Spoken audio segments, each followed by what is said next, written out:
nation. You must take care of the soul. And that is why pinasukan niya ang mga arts, ang kultura. Yun ang naging advocacy niya. Ang pagka-Pilipino natin ay maipagmalaki uli natin. Tinayo niya yung CCP, tinayo niya yung Folk Arts Theater. Kasama pa rin dyan, siya naman ang talagang project na nagsimula sa National Kidney Center, nasunod yung Children's Hospital, Heart Center. Kasi nga, yun ang pag-alaga sa tao.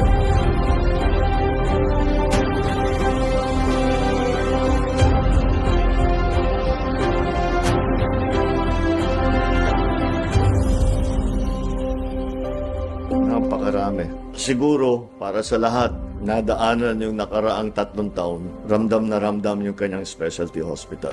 Dahil yung kanyang mga specialty hospitals, Kidney Center, yung Heart Center, yung Children's Hospital, lahat ng specialty hospital, ang daming binuhayan. Nakita naman natin